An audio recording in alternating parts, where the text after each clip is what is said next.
executed by the present administration in Ondo State within Akure metropolis and its environs. The Commissioner for Infrastructure, Land and Housing, Mr. Raimi Aminu, who led an inspection team to some of the projects, said they indicate Akeredolu's zeal for infrastructure renewal. Government House correspondent Wahab Bankole reports that beneficiaries exclaimed it as a new dawn for their communities. The report. To residents of Iro, Ikmisha, Okiodu, Aule, and Ijapu Estate in the central senatorial district of Ondo State, the Akeredolu administration's attention to road projects has brought them succor after years of agony. Team of the State's Ministry of Infrastructure, Lands and House Community in Ifedore Council area. We, all the Olokada, we appreciate the effort because the road now has been smooth. If they finish this road, they should help us put a little bump so that we will not speed much. The Commissioner for Infrastructure, Lands and Housing, Mr. Raimi Aminu, applauded Governor Akeredolu for his passion to advance the state. I met the crew here. They are doing the institute test, which I believe they must have done before they start the prime court. And I believe the test passes. That's why they allow them to do it. So this is part of the secret of this administration. The 2.4-kilometer Okiodu-Ikmisha road is also in progress, as attested by the people. I and my community, we are very, very happy. And we thank the state government for doing this for us. I'm now appealing to the state government and the contractor to fast before the rainy season to complete the road. We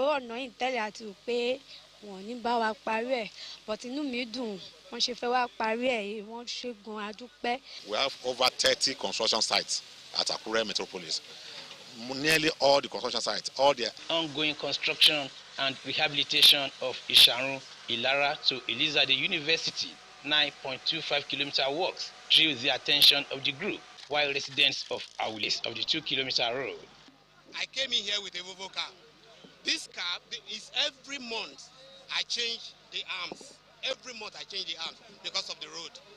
And we've been really appreciating God.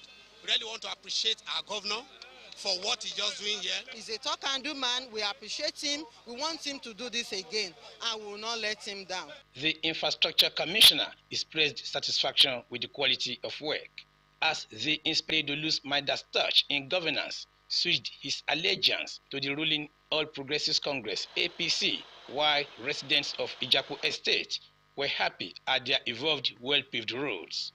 A middle class, personally, to APC here to develop that. No, the roads were not good before. It was a disaster, but not now. All over the world, infrastructure is the bedrock of industrialization, a catalyst for socio-economic rebound. So, observers say Governor Akeredolu should sustain the momentum for the renewal of the state economy. Wahab Bankole, Osrc News. In the meantime, Governor Akeredolu says his administration remains committed to functional education in tandem with global best practices. The governor, who inaugurated some projects at the Olusegun Agagu University of Science and Technology, Okitipupa, described the university as a museum of abandoned projects before his administration's intervention. Akeredolu praised the University Authority and its governing council, as well as other private individuals, for complementing government's efforts towards advancing the citadel of learning through the provision of infrastructure. Government House correspondent Wahab Bankole again reports that the Senate building of this institution was named after the governor. Governor Akeredolu's arrival at the Olusegun Agagu University of Science and Technology, Okitipupa, for the inauguration of some completed projects in the institution marked the present government's further commitment to research tertiary education in the state. Projects unveiled include the Vice Chancellor's Lodge, Principal Officers' Quarters, and privately donated buildings.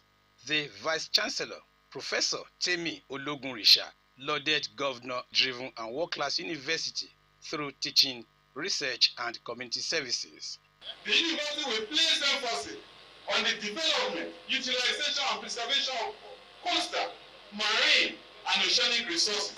That is what is called the blue economy. And that is where this university is going to carve the niche.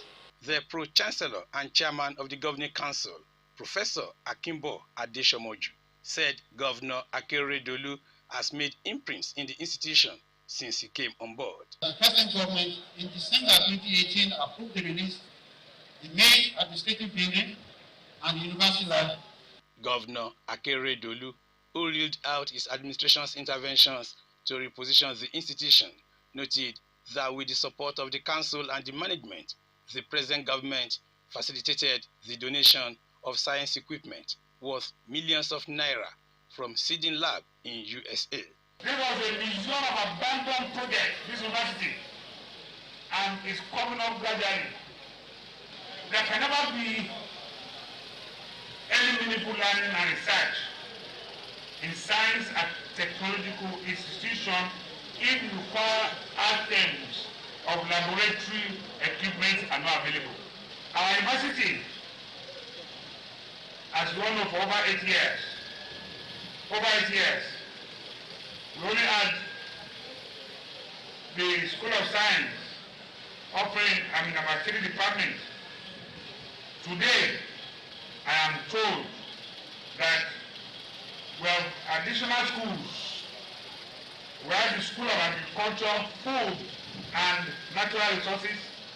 Plus contributions to the development of the institution, Mrs. Celos Lodge. Commission the Vice Chancellor's building. In the name of the Father, and of the Son, and of the Holy Spirit. High point of the event was the naming of the institution's Senate building after Governor Oluwarotimi Akeredolu in recognition of his support to the citadel of learning.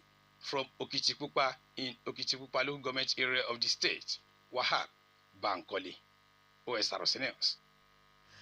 Now ahead, the March 26, 2020 governor and chairman of the institution that everyone will respect.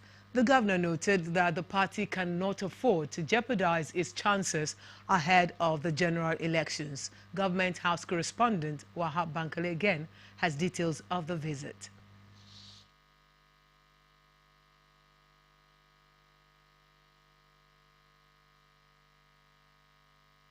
With the clock ticking, the National Convention of the ruling All Progressives Congress AP chairmanship position, the latest to visit Governor Akeredolu East Senatorial District, commended the governor for promoting quality leadership not only in the state but also in Nigeria.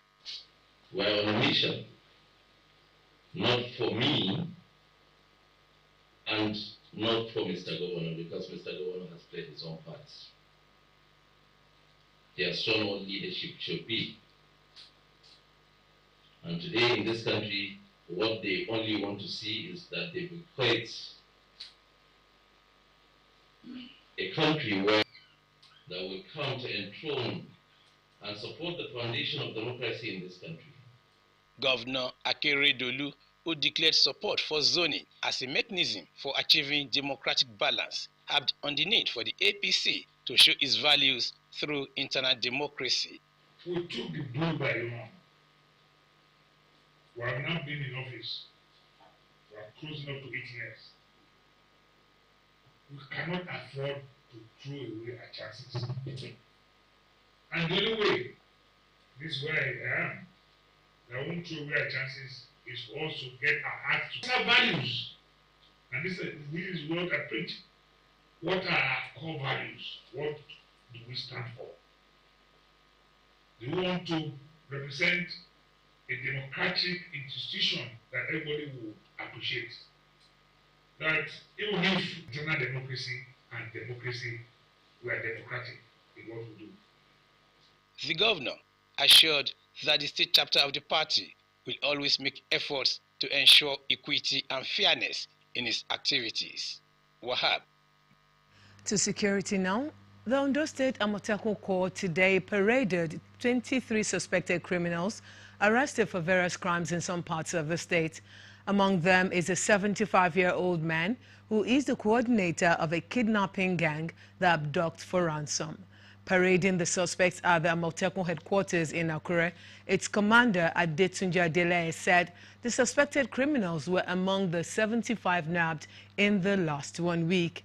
Among the suspects are 2 young serial rapists who allegedly raped a 16-year-old girl in an area of the state. Some robbery suspects and internet fraudsters were among the arrested criminals. Adeleye said the operation is in continuation of the Amotekun's drive to make the state inhabitable for criminal elements. Meanwhile, the recent approval of a new dress code by the Inspector General of Police, Usman Baba, for female officers in the Nigerian Police Force, and now reports. The agency to the people and is statutorily responsible for maintenance of laws and order, internal security and protection of life, inclusion. The Inspector General of Police headscarf under their berets or peak caps as the case may be.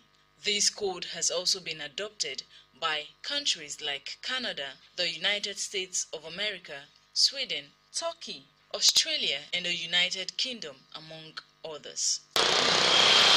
And in the characteristics of Nigerians, reactions have continued to greet the development. While some commended the decision, inclusiveness in the dress code, others said it will negate the religious neutrality in the Constitution.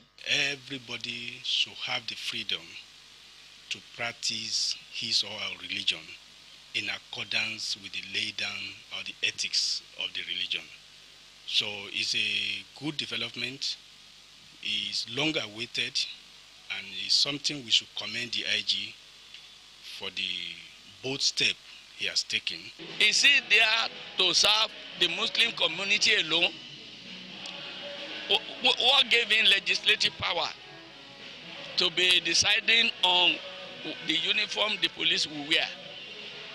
He joined the police force. He didn't create the police force. So he cannot think that he can use his position as a Muslim to be taking partial decision that will favor one religion. Since in our own fundamental human rights, religion in Nigeria, everybody has his own freedom of religion. So since covering of the head is part of the religions of Islam, and the simple implication of it is that you are drifting us to religious, it has a religious undertone. They called on the police force to focus more on combating crime, improve citizens' engagement, and protect lives and properties. The dress will not contribute anything to me, but we need to do more, not only the dress, because the dress will bring a lot. Let's look at how can we, fortify, how can we equip? Is that part of the security training that they need to arrest? actually it will not allowing women to cover their head before that deprive like myself go into forces. Notwithstanding the entrenchment of national ethics under Section 23 of the Constitution, which gives room for religious tolerance, some Nigerians alleged that the policy is religion sensitive. Joy Pius, OSRC News. Reactions have continued to trail the sack of Ebonyi State Governor David Umahi, his deputy and 16 other lawmakers in the State House of Assembly by a federal high court. The governor has instituted an appeal of the ruling. The court's decision has opened discourse about the morality and constitutional provisions for defection, as well as the need for ideology-based politics in Nigeria. Zaid Aribisala reports. The Federal High Court sitting in Abuja sacked Governor Dave Umahi of Ebonyi State and his deputy Eric Igwe over their defection from the People's Democratic Party (PDP) to the ruling All Progressives Congress (APC). The court also ordered 16 members of the Ebonyi State House of Assembly that joined the governor and his deputy in the defection to APC on November the 17th, 2020 to vacate their seats and refund all salaries and monies received from the day they defected to the APC. APC, this injunction has invariably set the tone for reactions and district commentators and concerned Nigerians. From president, judicial president, even at the Supreme Court, you cannot ask a governor to vacate seats because there was no constitutional provision that will back that judgment for vacation of office because he or she defected. At the press conference, the sacked governor Dave Umahi said he was not worried by the judgment. The APC also called the court's judgment biased. We have had the rumors before now that he was determined to give judgment against all known laws and the Constitution, first to embarrass APC, two, to embarrass the federal government. For me, I do not feel worried. Though the independent, the names of two persons as replacement for the governor and deputy. For Governor Honorable Iduma Igariwe, for Deputy Governor Mr. Fred Udog. While different proponents have cited an Abakaliki High Court judgment and one in Zamfara State which ruled that a serving governor or his deputy could not be removed from office for defecting to another party, opponents have hinged their decision on the judgment declaring Yaya Bello as governor of Kogi State on the basis that only a political party can secure votes of electorate. A legal practitioner, Damola Ambekemo, said while the ruling against the lawmaker is clearly stated in the Constitution, the Constitution's silence over the defection of governors or president provides an avenue for the judge to also rule. When I defected to APC sometime last year, I felt that is immoral. Legally, the Constitution does not stipulate whether or not if a governor defects that it can be removed. But when the law is silenced on a matter of that nature, the court has a right to make pronouncement one way or the other and leave the government house. Though Governor Umahi has filed an appeal of the ruling, it remains to be seen what the landmark decision of the appellate court will be and its effect on Nigeria's political space. Sahid Aribisala, Osrc News. Women have been described as essential ingredients to forge an egalitarian society. The founder of DROMI, Dr. Rhoda Makinde, during an event to mark this year's International Women's Day, advised women to show more interest in politics and meaningful ventures. Omoshilela Dese Ajayi, who reports from Oba Desonye Civic Center, Ondo, says it was an avenue for women to meet minds and issues conspiring against their advancement. Oba Desonye Civic Center, Ondo, was overstretched as women from Ondo town and its environs gathered to chart the way forward to enhance women folk status. The founder of DROMI Initiative and convener of the program, Dr. Rhoda Makinde, called for urgent attention to gender inhibitions to realize their potentials. Dr. Makinde, who outlined the achievements of the DROMI, urged Nigerian women to go into meaningful ventures to enhance their living standard. But I believe we out. Think for a moment about what your community needs and how you can fulfill that need. Wife of Ondo State Governor, Mrs. Betty Anyanwu Akeredolu, represented by Special Advisor on Gender, Mrs. Olamide Falano, charged the women to be united against their development biases. It's about saying that we have the capacity, we have the energy, we have the intellectual ability, let us do it to develop our nation. We are taxpayers, taxpayers in gender blind. Nobody has said that man over there paying tax, so why can't I let us be gender blind? Guest speakers at the event agreed the time is now to mobilize support for women to take their rightful stead in society. Gender equality, advancements have a ripple effect and even carbon emissions to enhancing the health, well-being. The group continue to intensify their efforts through advocacy until women are recognized and given the space to show leadership and be treated equally and fairly. And we must not allow anybody to push us down or push us aside. We must rise and stand firm on the desire to grow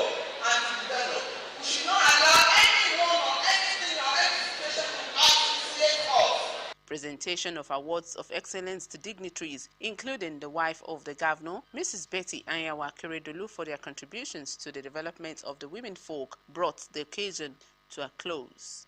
Omoshiliola Adesoya Ajayi, Osrc. To sports now. Ondo State Football Association has reiterated its commitment to the development of grassroots soccer in the state. Chairman of the association, Otumba Dele Ajayi, gave the assurance at the annual General Assembly of the body in Akure. According to him, the tournament in Owo is now undergoing a professional career in Turkey. He expressed appreciation to Governor Oluwarotimi Akeredolu for his support and encouragement to all football bodies in the state. General Manager of Ondo State Sports Council, Henry Babatunde, board members of the